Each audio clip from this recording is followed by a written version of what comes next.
Welcome to the Point. If you were with us last week when we talked with Senate Appropriations Committee Chair Sarah Anthony, you know Democrats passed a big slate of budget bills for the new fiscal year beginning in October. They did so with Republicans calling for more than 170 amendments, none of which were granted. After all, Democrats are in charge of the budget process at all levels for the first time in 40 years, and it's understandable that they would want to see their priorities addressed. Equally understandable, Republicans would like to have their say. The Republican vice chair of the Appropriations Committee, North Muskegon Senator John Bumstead, sat down with me before this past week of negotiations and spoke about his approach as the budget talks continue and if immediate effect will come into play. Senator, I want to stipulate, as people are watching this, we are talking in advance.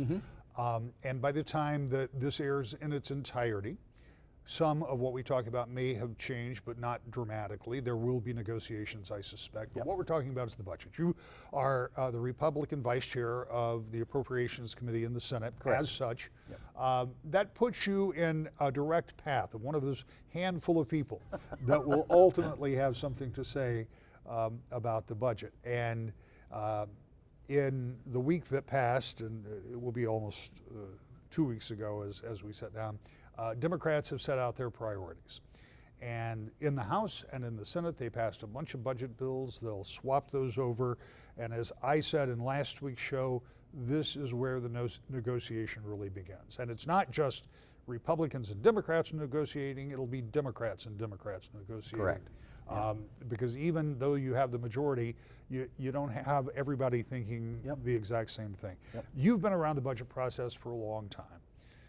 Tell me where we are. Tell me what happened with those budget bills and what, if anything, surprised you. Really no surprises. You know where we're at right now. Next week we'll start the negotiations with Senator Nesbitt, Chair Anthony and myself, and Senator Brinks. And that's when we have to decide what the Republican priorities are and what the Democrat priorities are, if there's common ground to move forward with some of these budgets. When Republicans were in the majority, Democrats routinely told me that they felt like their voices weren't heard and they were left out. In the short time that Democrats have been in the majority, some Republicans have told me that they felt like they were left out and their voices weren't heard. What is your take? Well, a lot of the committees, especially on the Republican side, we didn't get the budgets until just before the committees started. So that is true. You really don't know what's in a budget until you can actually take time to digest it, and you can't do that 5 minutes before the committee meets and vote on it accordingly. So, I think that could be improved. So we just kind of told everybody, just vote no till you know what's in your budgets, because the negotiations is further ahead. And as you noticed this week, we got things through the Senate, but there was a lot of amendments out there with our priorities in them, which is basically infrastructure. Republicans want to pay down debt and spend or put more money towards infrastructure. This gets a little bit in the weeds, but I'm interested in this, and that is there were 170 amendments plus. Yeah, there could have been more. Right. I think half of them were mine. Yeah, and Democrats have some ability to allow those to come up, right? And they did. Yes. And there was some discussion, not as much as there might have been. None of them passed. It was 18-20 on all the. Which was a foregone conclusion. Yeah, we knew that, but people needed to hear what our priorities were, and they were kind of listed in our in those 170 amendments. And as you went through that process, do you have conversations? Do people start talking on the floor? Hey, you might have something there, or is it just a matter of expressing priorities at this point? There's a lot in the Democratic in their budget. There's a lot of projects of their own, which is their priorities. Our priorities is our caucus is more infrastructure, road funding and whatnot. There's that $9 billion. If their budget gets passed the way it is, it kind of goes to their own districts. We want to make sure that we have a voice in that budget process a little more. And now as moving forward, we can do that in this next few weeks. People often ask about how in the minority you can express, and it doesn't matter who's in the minority, But in this particular instance, in this makeup of this legislature, in the Senate, over in the House, immediate effect is much more automatic. But in the Senate, you've got to get some Republican votes for immediate effect, and these bills, these spending bills, will need immediate effect. Yep. Is that your leverage point?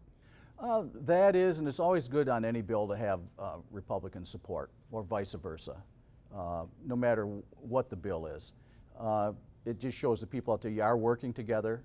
And I tell folks right now, at the beginning stages of the budget process, you know, they're going to stand firm until we actually get in a room and decide how much money is there. We got to wait till the revenue conference comes out as well, which is shortly, and to find out what dollars really are available and how we can, you know, advance the state, not just in certain areas, but the whole state can benefit with a sound budget.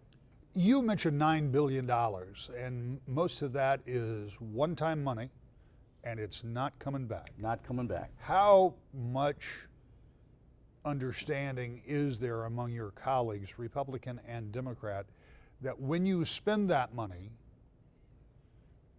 at least I would assume, you don't want to obligate the state for further expenditures on whatever project you begin, because that's money that the feds are not going to replicate. I mean, they can't. Correct.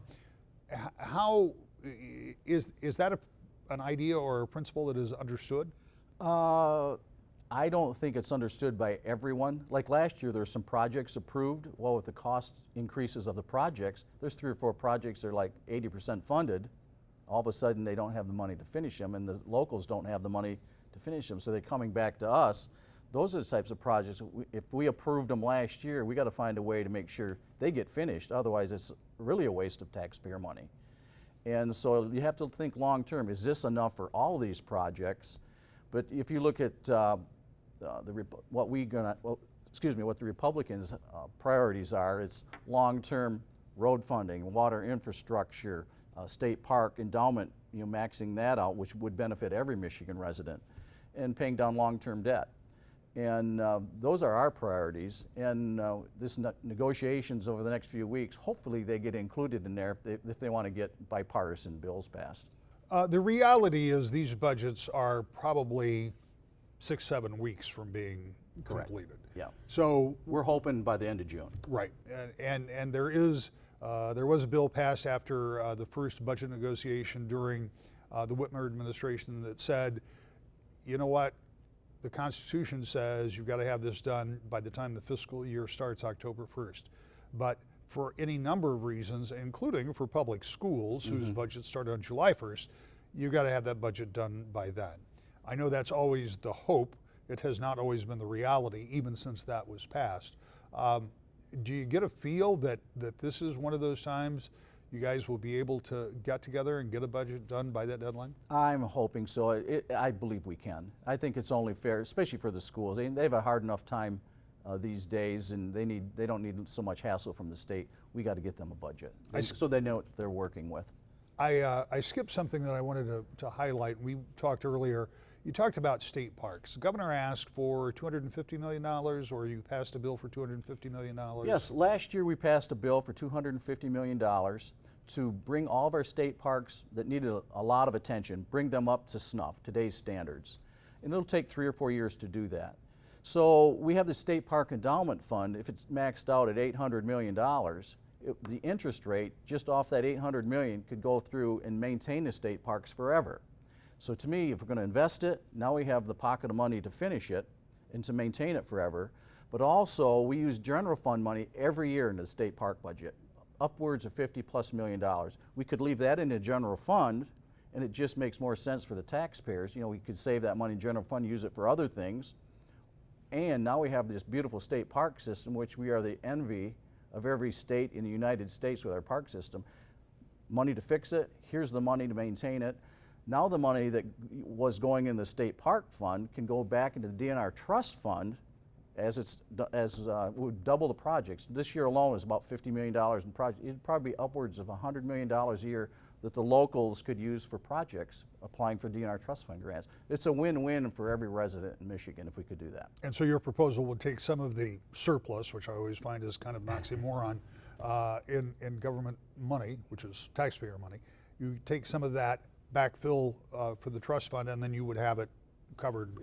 The state park endowment would be fixed in perpetuity. Our state parks, I mean, it would be, this is the envy of every state. And I don't know why we don't do that. It'd be a gift to every Michigan resident, because we do have the best state parks around. Democrats laid out their priorities on everything in their appropriations bills, from higher education, state police, health and human services, environment, to K through 12 education. Democrats had their say on how they want to spend the largest surplus in the history of the state. So where do negotiations go from here? That's the big question. And one other issue that's being pondered in Lansing is, how long can you continue spending at record levels and keep it sustainable? You'll hear Senator Bumstead's response next. To the Point. Welcome back to the Point. If there is one thing for sure this year in the budget process, Democrats are going to spend where they've put their priorities for years. But what about all that spending, and how long can you keep it up? Here's the minority vice chair of the Senate Appropriations Committee, Senator John Bumstead. Frequent viewers of this program will anticipate this next question, and I've asked it now for 2 years or longer. But I said during the pandemic, during 2020, and I talked to a lot of folks, I may have even talked to you about it, that I was concerned that revenues for the state would take a deep dive because of a lack of businesses being open, lacks of sales tax revenue, lack of people being out and doing things and supporting local businesses and all of those things. Mm-hmm. I could not have been more wrong. In fact, the revenues went exactly the opposite direction at a velocity that I could have never guessed, and that in part has fueled some of this money that you have to Correct. spend now. Yep. In addition, you had a lot of federal money. In addition, you had inflationary pressures. As prices go up, guess what? Sales tax receipts go up too. So there were a lot of different things that were going on. And one of the questions I have now is, after seeing this, what we have to believe is a remarkable period in history, a pandemic like none of us living have really ever experienced, and now an economic cycle that has created some, not that inflation is new, but it's certainly created some new paradigms for us all to deal with. When you start making these budgets, school aid fund, for example, will be the biggest ever. General fund will be the biggest ever. They will all be the biggest ever, which is not... And we hope they're not short-lived. Yeah, well, and that's my question. Is this sustainable? Will we have these, we know we're not going to have that federal money again, but will the state have the kind of revenues to sustain these budgets at these levels going forward from your perspective? That's why on the Republican side, we're looking to, if we can pay down more of the MIPSR's debt and those types of things, so we can put more, keep that money in the K-12. Explain what MIPSR's is. It's a retirement system for retired employees. Right, so that's for government employees. That also includes the teachers? Correct. So that's a big pool of people who have paid into a fund, and it is underfunded. Underfunded. I think it's supposed to be, projection to be paid off is 2038 or 39, something like that. But if we could pay it off quicker, we could put more dollars in the classroom. Mm-hmm. And we also need to look long term. If this money is going to sustain, do we give the residents of Michigan a permanent tax cut? I think those are the things that need to be on the table for the next few weeks. Do we have that sustainability for a tax cut? Everything's open. But remember, when I came in 2010, there was $2 million in the bank in the rainy day fund, enough to run the state for 15 minutes. We put a lot of things in place over the last 10 years to help our economy and to keep people in state the best we could, because we lost over 1 million people. And that's why we can't fill these jobs, because we lost so many during the early 2000s. And long term, let's keep our fingers crossed the economy stays strong. Michigan has a very diverse economy with agriculture, processing in agriculture, auto, furniture. Now we're getting into the electric EVs and all of that. And that's what we do in Michigan, and we make things. But we have to, at the state level, we got to make it easier for businesses to open in the state, less government involved, the better off we are. When you think about this process, think about the changes that have happened, certainly for Republicans, a big change in going from the majority for decades, for the most part, with a few changes in the House, to where you stand today, do you still feel like you have the ability to have the impact on, for example, your district? And I know you do a lot of district work. Do you have the ability to do the things to both sustain the state and take care of your district in the same way you did 2 years ago? You know, I'm one of the fortunate legislators. I've been around since 2010-11. I had the 2 years off after my 6 years in the House. I always made it a priority, do your district work first. It's an honor to be in Lansing and be in that capital. It's truly an honor, but it's really an honor if you can help somebody in your district through their unemployment issues, through a regulation issue with one of the departments, if it's DNR or EDEAGLE or EAGLE, whatever you want to call it these days. That's a really good feeling. The last few weeks we had a groundbreaking in Muskegon on a project that we helped with. You know, and it's a $200+ million project. It's a good feeling you helped them to get that far with the groundbreaking. Let's talk a little bit about your district, because it has changed with the redistricting, and you now go further north up to... Now it's Muskegon, Oceana, Mason, Manistee, and Benzie, from Lake Ann to Norton Shores. So went from an hour drive to a 2.5-hour drive. But you also picked up a lot of lakeshore along there. I have the 5 nicest counties in the United States, all Gold Coast. And when you talked about this groundbreaking that you were dealing with, you and I were up in Muskegon probably 6-8 months ago, talking about some of what's going on. And it's a little hard particularly for people who haven't been there, it's a little hard to express the transformation that's taken place in Muskegon and what's going along the lake and the coast there, because there were significant changes with the removal of the paper plant and the coal-fired generator up there that cleared up a lot of area on the lake shore. Opened up a lot of available land. And so tell me what's been going on. What are some of the projects that you have been supporting up there? The last year we did a groundbreaking for Harbor 31 project. It's in the old Teledyne Corporation property there, the parking lot and area. There's quite a few acres there. There's a senior center, village or building there, some houses along the lake shore. It's a big development. And they started a few months back, and they're, you know, it's a great project. Now, this is right downtown. Right downtown. Yeah. Right across the street from the Harley shop. Right. Downtown. And so all of that area is being redeveloped. And at the same time, there are other developments throughout that region. One of the obstacles that they run into is kind of running the traps of the bureaucracy, which is where you come in. Correct. How much, I don't want to say difficulty, because I appreciate the fact that there are regulations in place for a reason. We need regulations, because the problem we have today with a lot of pollutants were from the 30s, 40s, 50s, and 60s, where you had a bucket that you didn't know what was in it, you threw it out the back door. Yeah, That's what we're dealing with today. We don't want to get back into that business. We want to make sure if we're into these brownfields, if it's a cleanup, if we can clean it up, I think the state needs to raise their hands, let's clean it up. And if somebody's liable down the road, we can fix that. But right now, let's clean it up best we can. Get this land so you can at least develop it, put it to use, get a tax base. And to me, it didn't matter if it was Governor Snyder or Governor Whitmer. You know, they appoint all the directors of all the departments. I've made it a point, and my office made it a point, to make sure you know all the directors, have a good relationship with them, don't badmouth them. It's a lot easier to help your district that way. I can't get anything done in Muskegon or any of my other counties if I don't have a good working relationship with the Department of Environmental and Water Quality.